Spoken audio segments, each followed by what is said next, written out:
Assalamualaikum teman-teman Jalan Berbisik.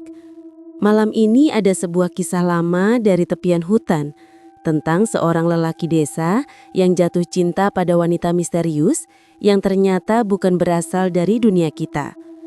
Kisah cinta yang indah tapi juga penuh misteri. Langsung saja, mari kita mulai ceritanya. Senja turun perlahan di belukar bening hutan yang selalu dianggap angker oleh orang kampung. Razali berjalan pulang dari ladang dengan parang di pinggang dan keranjang rotan di bahunya.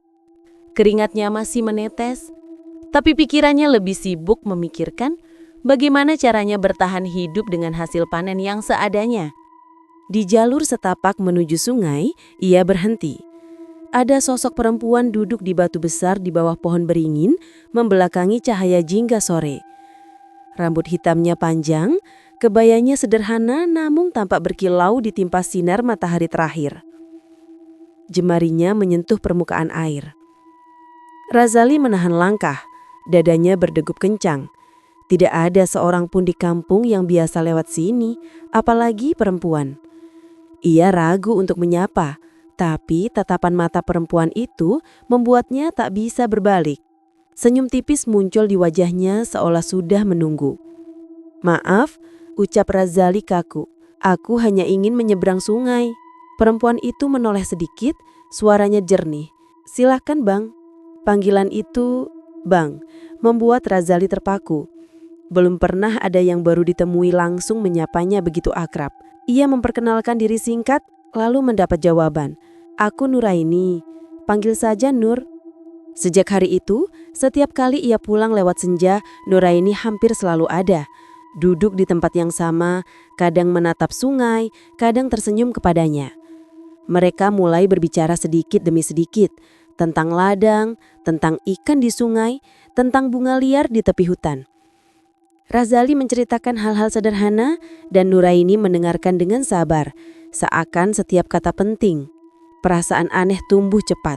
Razali mulai sengaja memperlambat pekerjaannya agar bisa melewati hutan saat senja, berharap Nuraini menunggu. Ia tak pernah berani menanyakan asal-usulnya. Hanya saja, setiap kali ia lewat, tidak pernah ada jejak kaki di tanah. Nuraini seolah muncul begitu saja. Suatu sore, ia memberanikan diri membawa ubi rebus dalam daun pisang. "Untukmu, Dik Nur," katanya malu-malu. Nuraini menerimanya dengan senyum yang membuat jantung Razali bergetar. Mereka makan berdua di tepi sungai, dan untuk pertama kalinya, hutan yang biasanya sunyi terasa seperti tempat terindah di dunia. Namun, ada keganjilan yang tak bisa disangkal. Angin selalu membawa wangi samar setiap kali Nuraini muncul. Wangi itu tidak seperti bunga, tidak seperti kayu, tapi membuat dada terasa lapang sekaligus berat. Pernah pula, saat senja sudah hampir habis, Nuraini berdiri hendak pergi. Razali melihat tanah di bawah kakinya tetap bersih, seakan ia tak benar-benar menyentuh bumi. Keresahan itu akhirnya mendorong Razali menemui Pak Saman, tetua kampung yang dikenal bijak. Dengan hati-hati ia bercerita bahwa ia sering bertemu seorang perempuan asing di tepi sungai. Pak Saman menatapnya lama, lalu berkata, "Li, tidak semua yang kau lihat berasal dari dunia kita. Kalau kau benar-benar jatuh hati, jagalah sikapmu. Jangan sekalipun bertanya tentang asal-usulnya di bawah bulan purnama." Kata-kata itu menempel di benak Razali. Malam-malam berikutnya ia gelisah, tapi rasa rindu selalu lebih kuat dari rasa takut. Ia tetap menemui Nuraini, tetap duduk di sampingnya, tetap menatap senyumnya. Suatu sore saat angin hutan berembus lebih dingin dari biasanya, Razali berani membuka hatinya. "Dik Nur," katanya pelan, "aku lelaki sederhana. Ladangku kecil, rumahku tak seberapa. Tapi kalau kau sudi, aku ingin kau temani hidupku. Aku ingin kau jadi istriku." Nuraini menunduk lama, matanya berair. Senyumnya bukan lagi sekadar ramah, tapi penuh perasaan. "Bang, kau sungguh-sungguh berkata begitu?" Razali mengangguk, tanpa ragu, meski hatinya bergetar.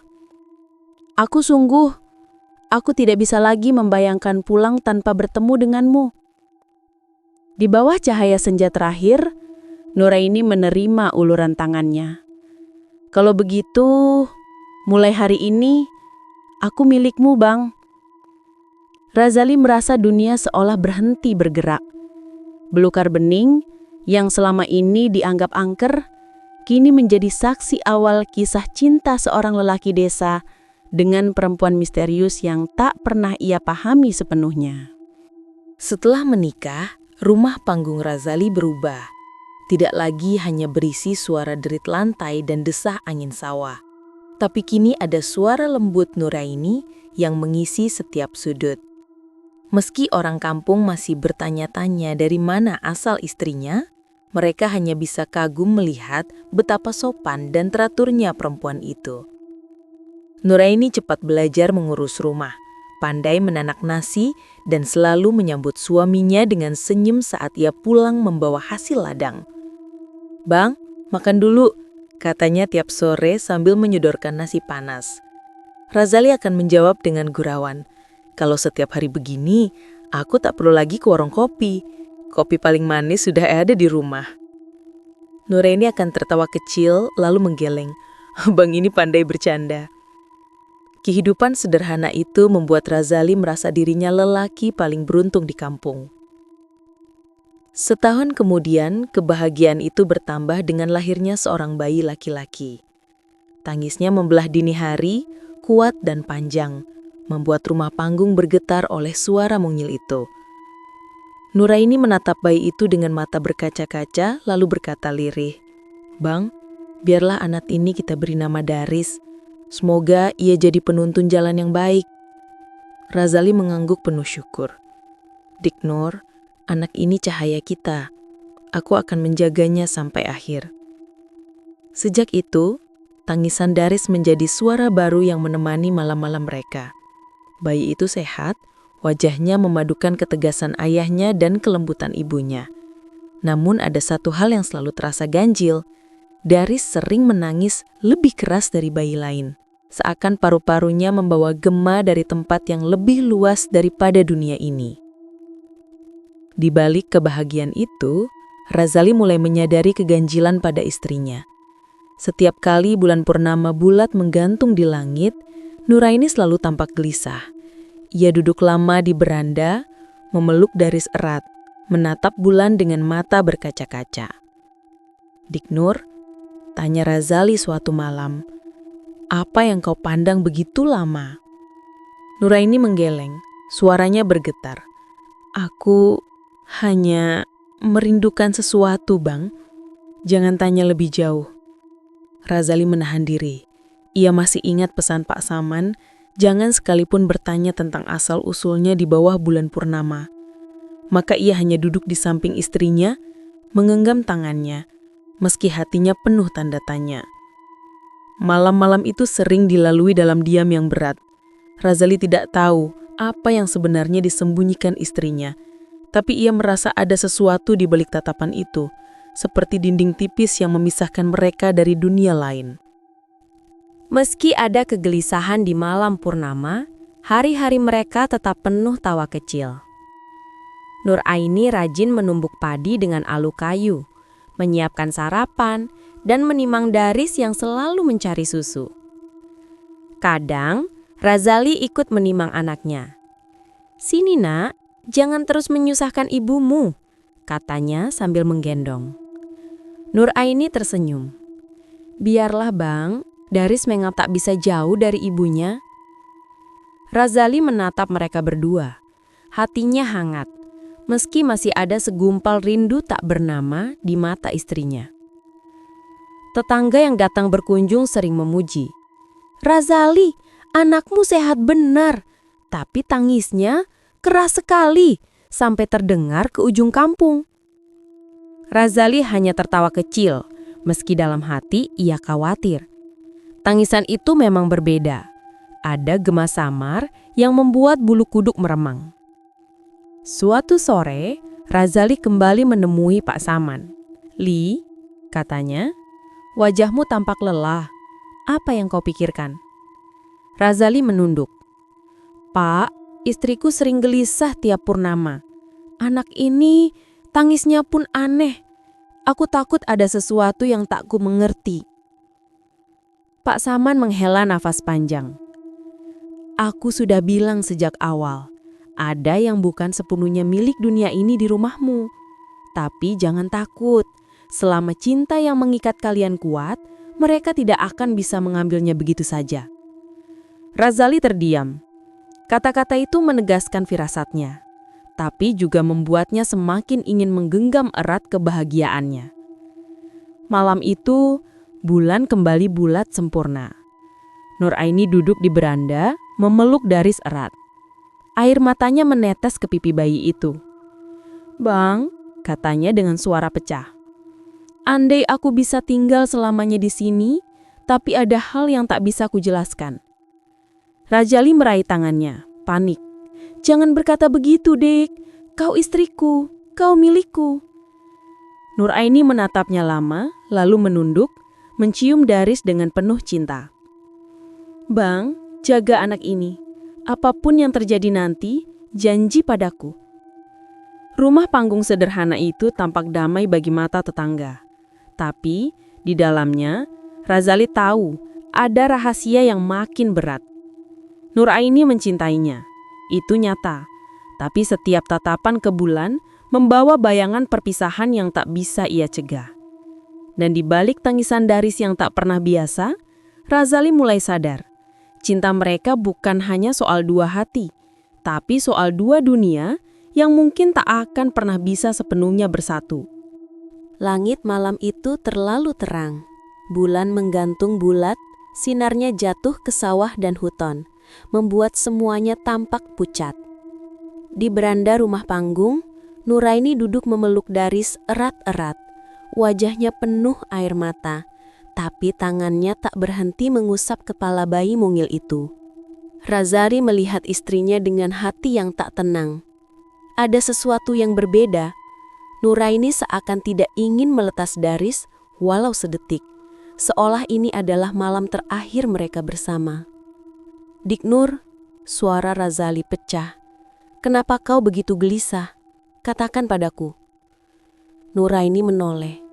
Matanya merah, senyumnya pahit. "Bang, malam ini waktuku sudah habis." Razali terpaku. "Apa maksudmu, Dik? Jangan bicara begitu. Kau istriku, ibu dari Daris. Kau milik kita." Nuraini mengguncang kepalanya. Air matanya mengalir deras. "Bang, dengarkan aku baik-baik. Aku bukan perempuan biasa. Aku berasal dari bangsa Bunian. Aku hanya diberi waktu sebentar untuk hidup di sisimu. Aku melanggar aturan bangsaku karena memilihmu. Tapi malam ini, aku harus kembali." Kata-kata itu menghantam Razali seperti petir. Ingatannya melayang pada semua tanda aneh. Langkah Nuraini yang tak pernah meninggalkan jejak, wangi samar yang tak bisa dijelaskan, kegelisahan tiap purnama. Semua kini terjawab. Tapi jawabannya justru menyayat. "Tidak, Dik." Razali meraih tangannya dengan panik. "Jangan pergi. Kau pikir aku bisa hidup tanpa kau? Bagaimana dengan Daris? Ia butuh ibunya." Tangisan bayi tiba-tiba meledak keras, seakan tahu ibunya hendak pergi. Nuraini menciumi pipi Daris berkali-kali. Suaranya bergetar. "Anakku, maafkan ibu. Aku mencintaimu lebih dari apapun. Tapi ikatan bangsaku terlalu kuat." Tubuh Nuraini mulai memudar dari ujung jemarinya. Razali berusaha memeluknya, tapi yang ia rasakan hanyalah cahaya tipis. "Nur," "Jangan tinggalkan aku," jeritnya. Nuraini menatapnya dengan cinta yang dalam. "Bang Razali, rawatlah Daris. Jangan biarkan ia merasa kehilangan. Aku akan selalu datang lewat mimpimu. Di sana, kita tetap bisa bersama." Perlahan, tubuhnya lenyap, hanya meninggalkan selendang putih beraroma harum di pangkuan Razali. Pagi itu, Razali datang ke rumah Pak Saman dengan mata bengkak, Daris digendongannya. Tetua desa itu sudah menunggunya, seolah tahu apa yang terjadi. "Li," katanya pelan, "waktunya sudah tiba ya." Razali hanya bisa mengangguk, air matanya jatuh. "Pak, ia pergi di depan mataku. Aku tak sanggup. Anak ini terus menangis mencari ibunya." "Begitulah, Li. Kau menikah dengan Bunian. Mereka bisa hadir, bisa mencintai. Tapi pada akhirnya, mereka tetap terikat pada bangsanya. Jangan anggap kepergiannya sebagai kutukan. Itu bukti cintanya padamu begitu besar, sampai ia berani melanggar aturan. Dan kini, cintanya akan tetap menjagamu lewat jalan yang lain." Malam berikutnya, Razali tertidur dengan Daris yang terus menangis di pelukannya. Ia terlalu lelah. Tubuhnya gemetar menahan tangis anaknya. Dalam tidur, ia bermimpi berada di tepi sungai belukar bening. Cahaya bulan memantulkan kilau air, dan di sana Nuraini berdiri dengan kebaya putih. Wajahnya lembut seperti dulu. Di tangannya ada botol kaca berisi ASI hangat. "Bang," katanya, "ini untuk Daris. Jangan biarkan ia kekurangan kasih sayangku." Razali berlari memeluknya, tubuh Nuraini terasa nyata. "Dek Nur, apakah ini hanya mimpi?" Nuraini membelai wajahnya, suaranya lirih. "Iya, ini mimpi. Tapi mimpi yang nyata. Percayalah, setiap kali Daris menangis, aku akan mendengarnya, dan aku akan datang membawa ini." Razali terbangun dengan tubuh gemetar. Tangannya menggenggam sebotol susu yang sama persis seperti dalam mimpi. Botol itu hangat, beraroma harum. Ia segera menyuapi Daris. Bayi itu langsung tenang. Tangisnya mereda, matanya perlahan terpejam. Untuk pertama kalinya sejak perpisahan, rumah panggung itu kembali damai.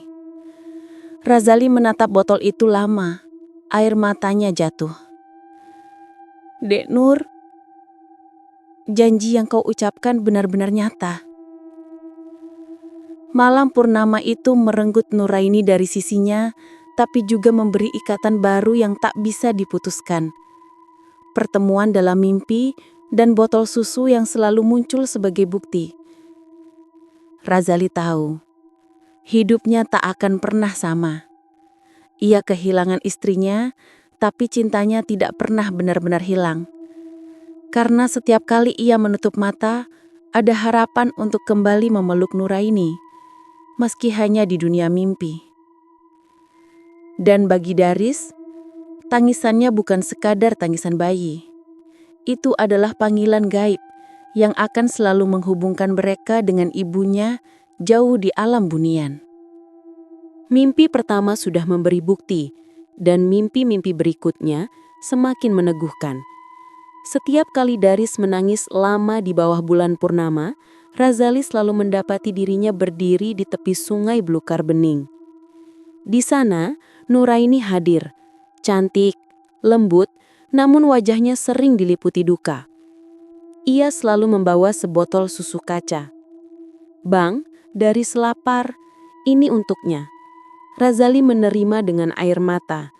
"Dik Nur, aku rindu. Jangan biarkan ini hanya jadi mimpi singkat." Nuraini membelai pipinya. "Aku tidak pernah pergi, Bang. Selama Daris menangis memanggilku, aku akan datang." Setiap kali Razali terbangun, botol itu benar-benar ada di genggamannya. Hangat, harum, dan cukup untuk menenangkan Daris sampai tidur pulas. Razali menyimpan botol-botol kosong itu di sudut rumah. Semakin lama, jumlahnya makin banyak, tersusun rapi seperti deretan bukti cinta yang nyata dari dunia lain. Siang hari, Razali harus tetap bekerja di ladang. Pagi-pagi, ia menggendong Daris di punggung dengan kain sarung, mencangkul sambil mendengar tangisan kecil di telinganya. Tubuhnya lelah, tapi ia enggan menitipkan anaknya pada orang lain. "Bang, biar aku jaga sebentar," tawar tetangga. Razali menggeleng tegas. Tidak, Daris hanya tenang dengan ayahnya. Namun dalam hati, ia hampir roboh. Malam-malam tanpa tidur membuat matanya merah. Tangan dan punggungnya penuh pegal. Pernah sekali ia hampir jatuh pingsan di sawah. Untung ada orang kampung yang menolong. Tapi meski tubuhnya melemah, cintanya pada Daris membuatnya terus berdiri. Suatu sore, Razali membawa Daris ke rumah Pak Saman. Lelaki tua itu menatap bayi itu lama, lalu berkata. Tangisnya keras karena ia memanggil ibunya. "Jangan takut, Li. Justru itu tandanya kasih sayang Nuraini masih mengalir." Razali menunduk. Suaranya berat.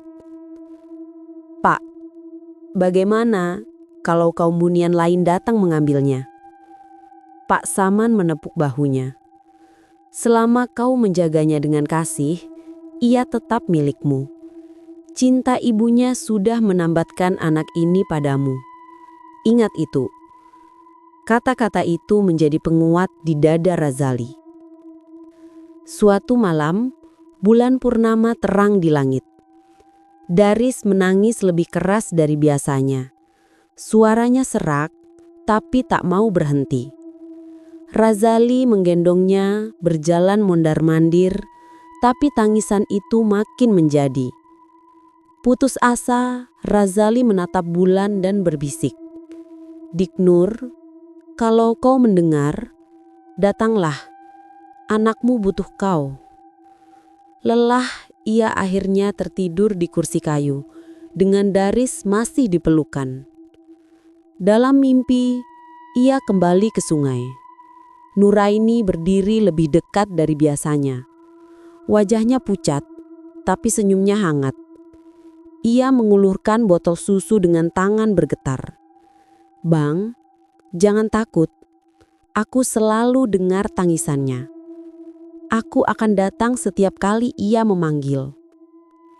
Razali memeluknya, menangis di bahunya. "Aku tak kuat, Dik. Aku merindukanmu setiap hari." Nuraini menempelkan keningnya ke kening Razali. Rindu itu tanda cinta masih hidup. "Bertahanlah, Bang. Aku selalu di sini." Razali terbangun dengan air mata. Di tangannya, botol kaca itu nyata, masih hangat. Daris langsung tenang setelah menyusu, lalu tidur dengan damai. Hari-hari berikutnya, hidup Razali berjalan di antara lelah dan keajaiban. Daris tumbuh sehat meski sering menangis. Botol susu selalu datang tepat waktu. Botol-botol kosong semakin menumpuk, memenuhi satu sudut rumah panggung. Setiap kali ia menatapnya, Razali berbisik, "Ini semua bukti kau tidak pernah meninggalkan kami, Dik." Warga kampung makin sering bergosip, tapi Razali tidak peduli. Hidupnya kini hanya tentang ladang, Daris, dan mimpi-mimpi bersama istrinya. Razali sadar, ia hidup di antara dua dunia. Siang hari ia adalah lelaki desa biasa, mencangkul sawah, dan menimang anak. Tapi malam hari, ia adalah suami dari seorang bunian, memeluk istrinya hanya di dalam mimpi, menerima susu gaib untuk anak mereka. Hidupnya memang berat, penuh rindu, tapi juga penuh bukti bahwa cinta sejati tidak bisa diputuskan, bahkan oleh batas alam. Waktu berjalan, Daris bertambah besar. Tangisannya sudah tidak sesering dulu. Tapi setiap kali bulan purnama datang, suara itu tetap mengiris malam. Dan hampir selalu, saat tangisan mencapai puncaknya, Razali tertidur dalam lelah dan mendapati dirinya berada di tepi sungai belukar bening. Di sana, Nuraini hadir. Ia tidak berubah, masih cantik, masih muda, kebaya putihnya melambai tertiup angin. Namun mimpi-mimpi itu terasa semakin nyata. Razali bisa merasakan genggaman tangannya, bisa mencium aroma tubuhnya, bahkan bisa merasakan hangatnya pelukan yang sulit dipercaya hanya ilusi tidur. "Bang," kata Nuraini pada suatu pertemuan, "setiap kali aku datang, batas antara duniamu dan duniaku semakin tipis." Razali menatapnya dengan mata basah. "Kalau begitu, biarlah batas itu hilang. Aku ingin kau di sisiku lagi, Dik." Nuraini tersenyum sedih. "Tidak, Bang. Kalau batas itu runtuh, harga yang harus kau bayar terlalu besar. Lebih baik aku tetap begini, datang dalam mimpi, membawa apa yang kalian butuhkan." Di sebuah mimpi lain, Nuraini menggendong Daris. Ajaibnya, bayi itu tertawa. Padahal di dunia nyata ia jarang sekali tertawa. Tangannya yang mungil meraih rambut ibunya, seolah sadar siapa yang dipeluknya. "Bang, lihatlah," ucap Nuraini lembut. "Ia mengenalku meski hanya di mimpi. Daris berbeda dengan anak lain. Darah dua dunia mengalir di tubuhnya." Razali menatap, cemas sekaligus bangga. "Apa itu berarti hidupnya akan sulit?" "Iya," jawab Nuraini jujur. "Ia akan lebih peka dari orang lain. Ia bisa mendengar bisikan yang tidak didengar manusia, bisa melihat tanda yang tidak terlihat mata biasa. Itu bisa jadi berkah, tapi juga bisa jadi beban. Tolong Bang, ajari dia agar tidak takut dengan dirinya sendiri." Razali menunduk, menggenggam tangan istrinya. "Aku janji, Dik, aku akan menjaganya dengan seluruh hidupku. Aku tak akan biarkan ia sendirian menanggung warisan ini." Nuraini menatapnya dengan mata penuh cinta.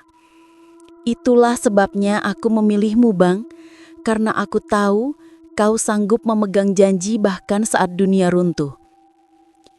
Suatu malam purnama, mimpi Razali berbeda dari biasanya.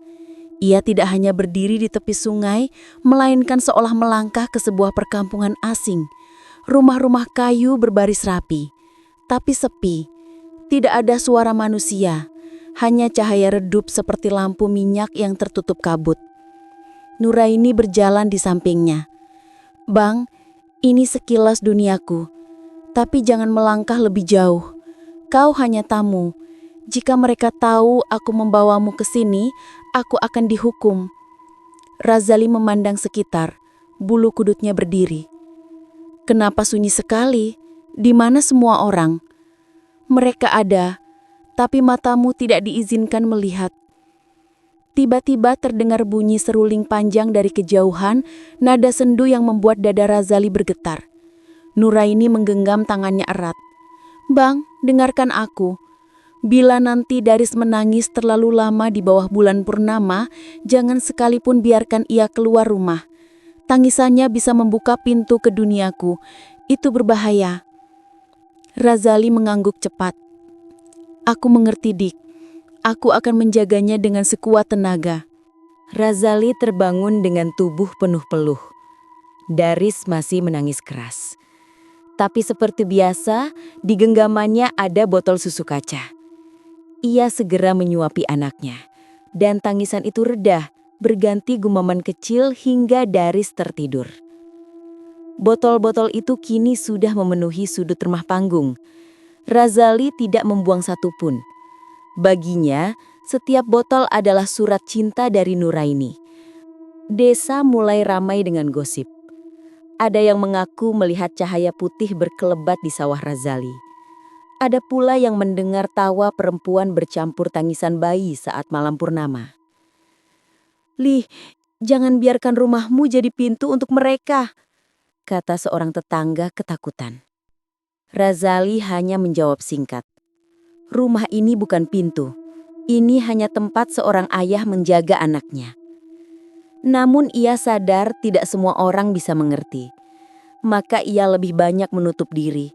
Hidup hanya untuk ladang, Daris, dan mimpi bersama Nuraini. Dalam mimpi berikutnya, Nuraini tampak berbeda. Wajahnya pucat, matanya sembab. Ia menatap Razali dengan duka. "Bang, kaumku mulai curiga. Mereka tahu aku terlalu sering menemuimu. Aku mungkin tak bisa sering datang lagi." Razali panik, menggenggam tangannya.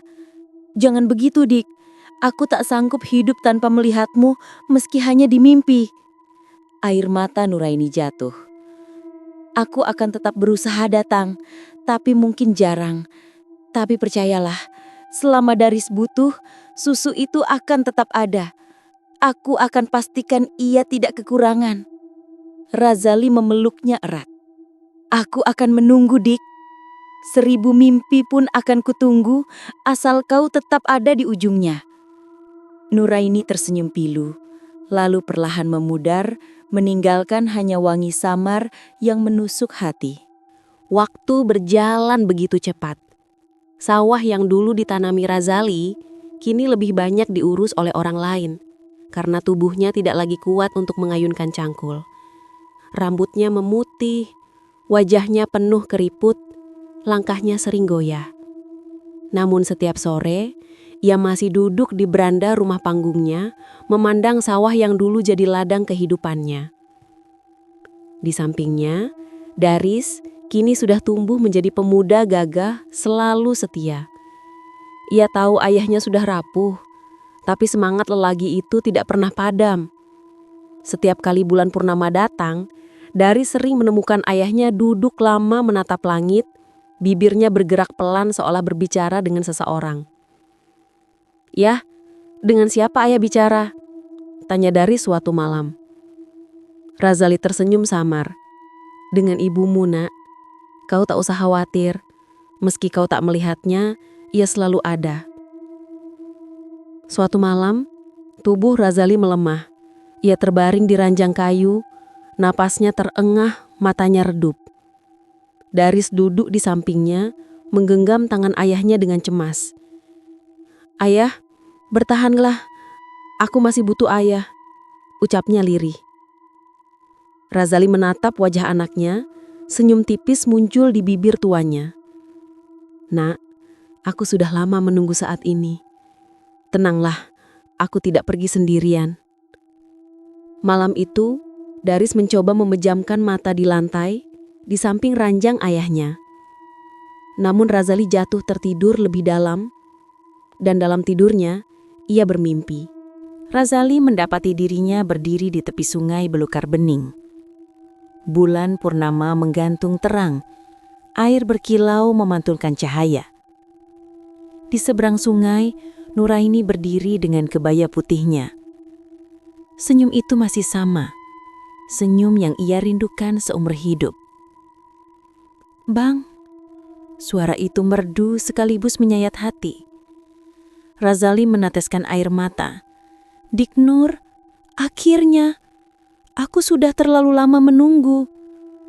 Nuraini melangkah mendekat, meski tetap di seberang sungai. "Bang, waktumu sudah tiba. Aku sudah menunggu bertahun-tahun. Kini, izinkan aku membawamu pulang." Razali menunduk. "Tapi, Daris, ia masih butuh aku. Aku takut meninggalkannya sendiri." Nuraini tersenyum lembut, mata berkaca-kaca. "Daris bukan anak kecil lagi. Ia mewarisi darah kita. Ia akan kuat. Percayalah, aku akan selalu menjaganya dari sisi lain." Keesokan harinya, kondisi Razali semakin menurun. Daris panik, memanggil tabib desa, tapi semua sia-sia. Lelaki tua itu menggenggam tangan putranya erat-erat. Matanya menatap penuh kasih. "Nak," bisiknya pelan. "Ingatlah satu hal, kau tidak sendirian. Kau punya darah istimewa. Darah itu akan menuntunmu.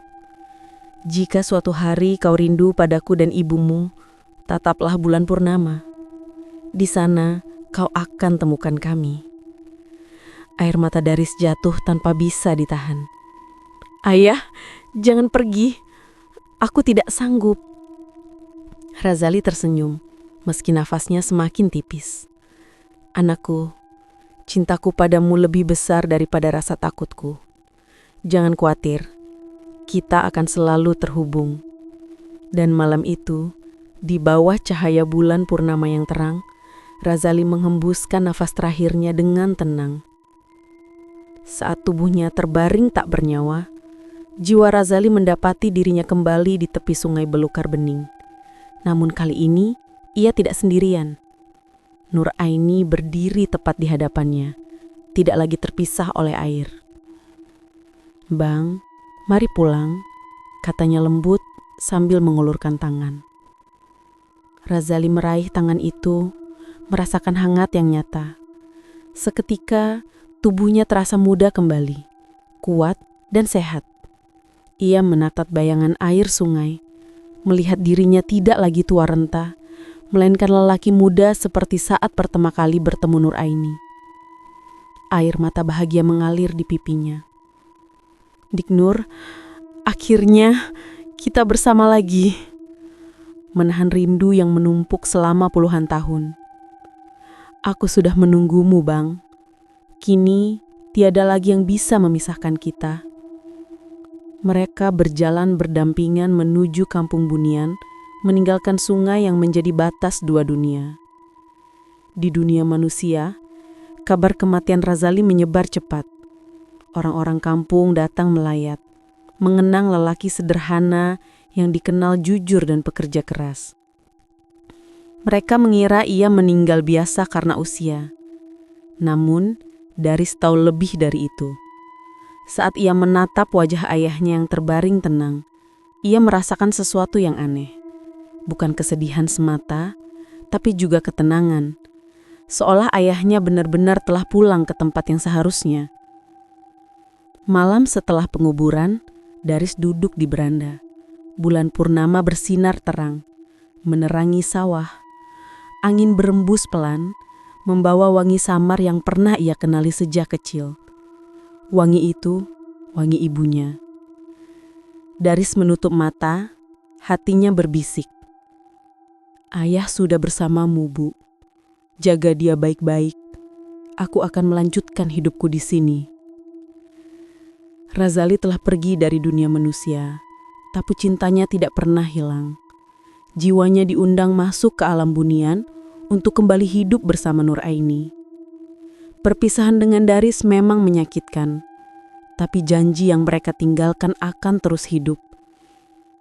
Cinta yang menembus batas dua dunia, dan kini beban serta warisan itu berpindah kepada Daris, anak manusia sekengah Bunian yang harus belajar memahami dirinya sendiri.